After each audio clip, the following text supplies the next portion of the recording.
Hey, what's up, Bobber Nation? It's Jimbobbington. We're in my garage today. We are going to attempt to wire up a garage door opener to the motorcycle. I've seen some DIYs where people will go through and connect it to the high beam switch, but I'm going to do something a little bit different and try to connect it to my horn switch because I don't use my horn. And I'm also going to try to hook it up so that the power from the bike operates the garage door opener as opposed to having a battery that you have to swap out. So stay tuned. We'll be right back.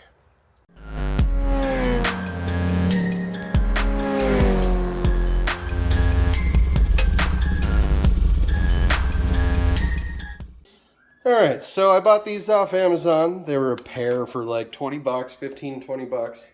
Actually paired up really easily to my garage door opener. They sell them in different colors. So I guess there's the learn button on your garage door motor has a certain color. So they sell these in certain colors to match that button. I picked the color of mine. It paired right up immediately. So first things first, make sure you pair it and get it working with your garage door before proceeding any further. I will have the link below in the description, but like I said, the remote that worked for me does not necessarily work for you. So you got 2 screws on the back. It comes apart in multiple pieces, but this is what we are wanting. So you can see the button here. There's a little blue light when you press it, so you know it's opening the garage door.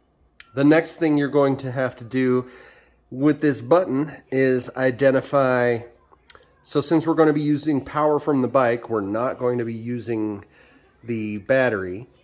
So we're going to bridge the button so basically it's pressed at all times.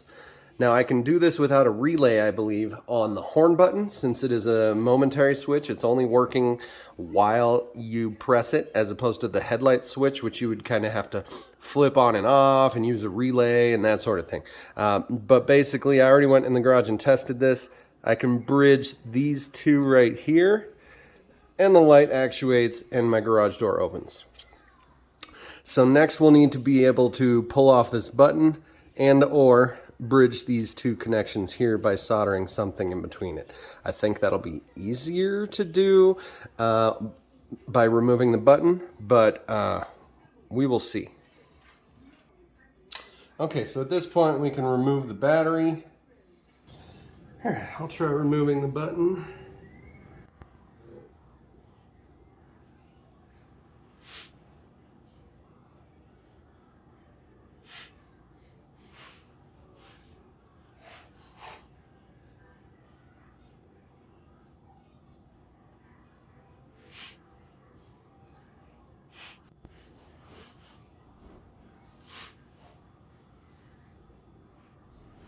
So as you can see, I did a terribly shitty job wiring those 2 things together. This is all just like to test. And if I slip the battery in there, we can see the blue light start to work. All right, I confirmed that the garage opens and closes when that happens. So now we need to be able to get to the power. So we're going to have to remove the battery mounting thingy.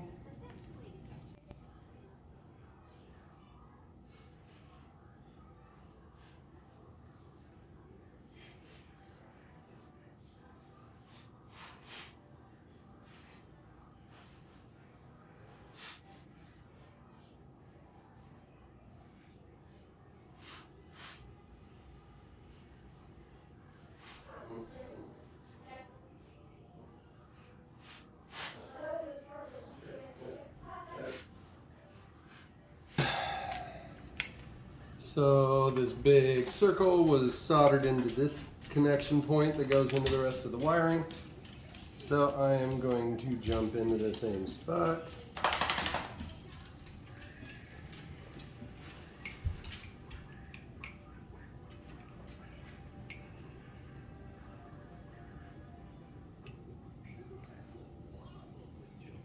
That was the positive side because this has a big old plus on it.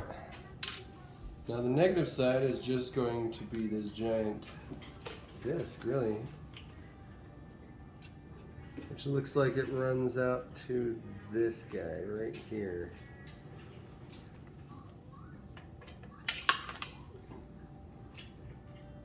So I'm just real quick going to test that theory. So it looks like this third guy right here.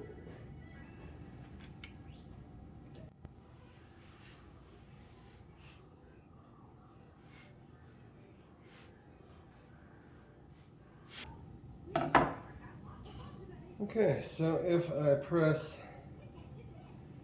this on the top, this on the bottom, boom, once again we have our blue light. Let me make sure that's working on the garage.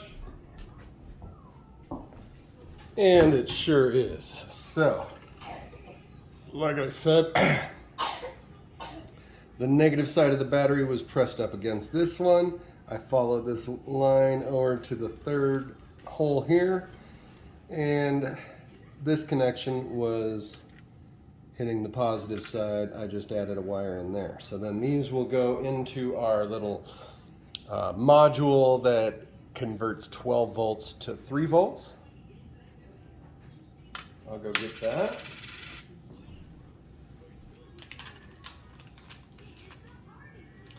And I will put the link down to this thing in the description, but it's supposed to take your 12 volt signal, convert it to the 3 volts. How the fuck do I get this bag open? Damn it. So we've got 4 holes, voltage in, voltage out. Shouldn't use, I don't know what that stands for, and ground. Okay, so in this tiny thing, we've got a ground, a voltage out, and a voltage in that we're going to be using. The ground will actually connect to both the remote and the motorcycle. The voltage out is going to connect to the remote. The voltage in is going to connect to the bike. So I'm just soldering in some wiring now.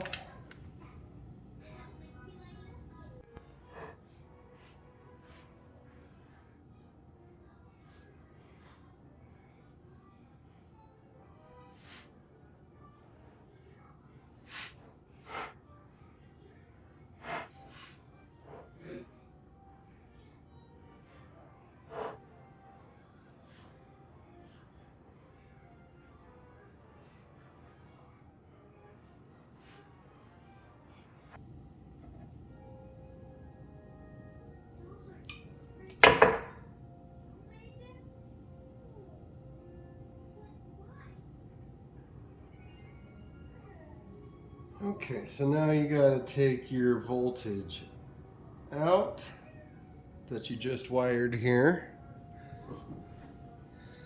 and connect it with your power lead.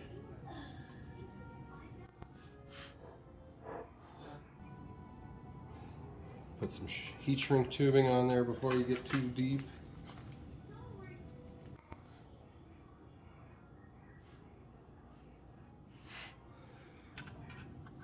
And now voltage in, that goes to the power on the bike.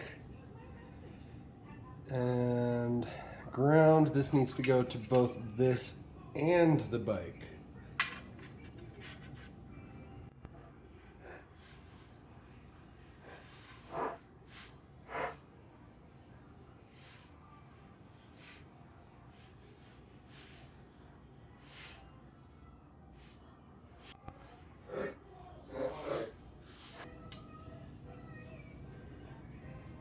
Alright, so the last one, voltage in. This voltage is coming from the bike.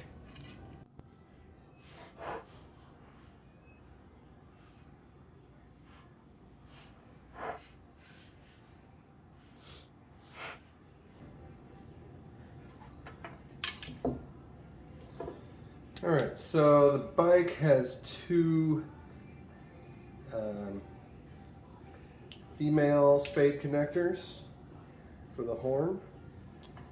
So I'm just going to quickly make a couple male spades so we can plug them in and test it out. Okay, so on the back of the horn, you get two female spade connectors coming out. You kind of have to yank them pretty hard from the other side to get them out. I don't know if there's a rhyme or reason to which one's positive or negative. I just hooked it up, and we are going to give it a shot. So, bike on. I'm going to hit the horn button. Oh yeah. Horn button.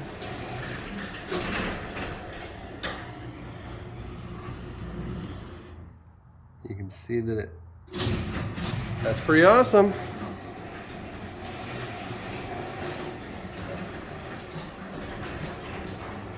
I dig that. All right, so now I just need to figure out how to waterproof this, where to stuff it up here, and that sort of thing. Okay, so I read a thing where you should coat this all with hot glue and then heat shrink. So I'm gonna do that now that I know everything's working. I kind of want to get this a little bit more permanent. Don't want it to get all wet when I'm washing the bike or something and it all breaks. So we are going to hot glue the crap out of it and come back and heat shrink it. Okay, so you can see that all of the connections are covered with hot glue. That's what I did inside of here, then added some shrink wrap, and then filled the ends, son of a bitch, filled the ends with hot glue. So it's basically waterproof. All right, we're back a few days later. I had to order some new heat shrink stuff online. Specifically, I was looking for something that would fit over this, and all I had was like regular wire stuff, and I'm kind of running low on that also. So it looks like this is the size we're going to need. It's 1 inch diameter. That's we'll be able to fit in here. Actually, let's look at the next size under that. Yeah, the next size down is just too small. So 1 inch, we're gonna stuff it in there and shrink it up and then fill it in. I've already done the hot glue on both sides here where there's contact points. Yeah, so we're just gonna stuff it in there, melt it down, and fill it up.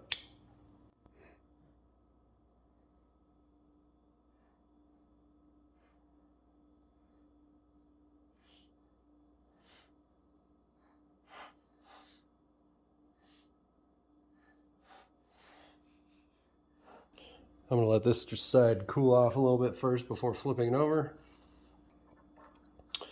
Obviously, not a perfect solution, but it's good enough for me. It's not going to be seen. As long as it lasts quite a long time, it's well worth the effort. If you have a better solution, share it.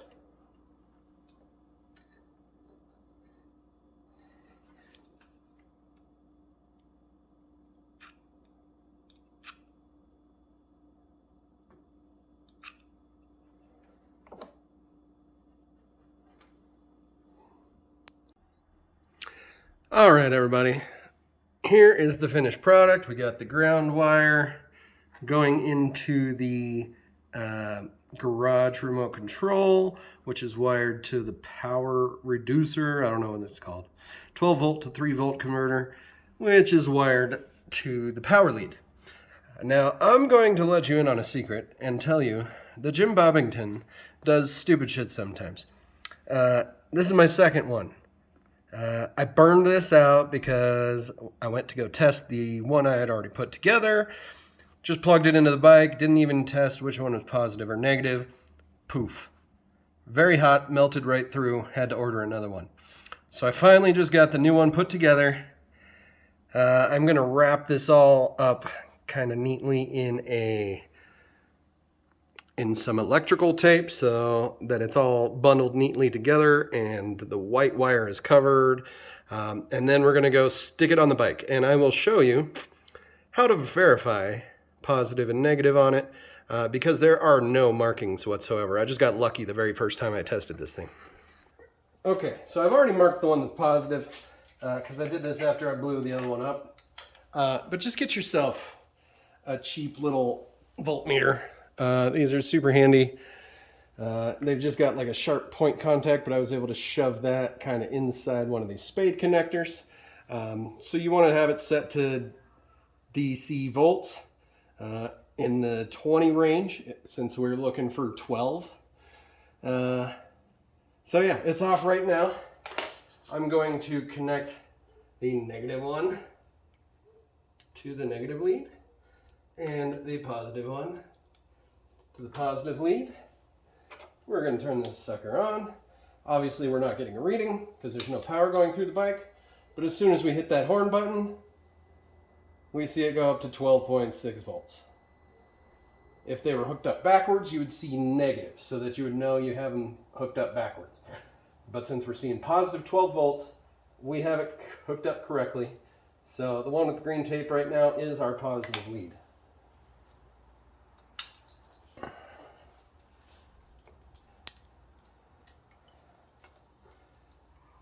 So I'll hook up my positive lead, negative lead, and these can run. I'm going to take off this tape for right now.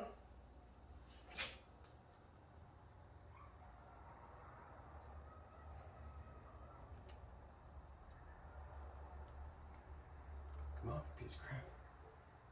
All I had laying around was some duct tape. Hopefully my head's not in the way through this whole thing. Okay.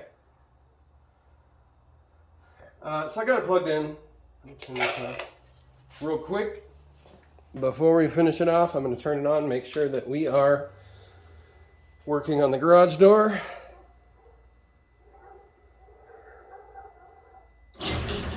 Boom. Okay, so we're in business. There's this is kind of hollow, and there's already wiring run up in it. So, literally, you can just stuff this additional wiring up in there. Stop it. And nobody will be the wiser.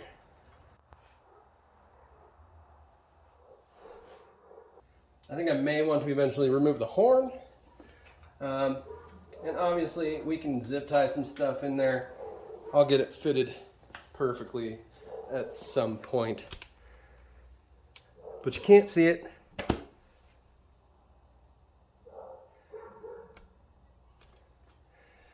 And now, when we turn it on, and then hold it for a couple seconds, that's it. 1, 2.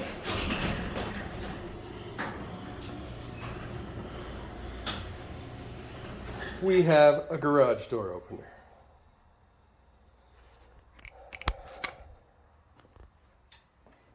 All right, well, I hope everybody appreciates that DIY. Hopefully somebody gets some use out of it. I was sick of getting off my bike, punching in the code, getting back on the bike, etc. Now I'll just be able to pull up, honk, a silent honk, and it opens. I'm pretty stoked about this. Let me know if you do this method. Follow these instructions if it works out for you. If you like it, let me know. If you went with a different method, drop that in the comments. I know people do the high beam switch and different things like that, but this was my solution. This is perfect for me, and I'm happy with it. So thanks everybody for watching. Once again, this is Jimbobbington reminding you, don't be a skid mark. We'll see you next time.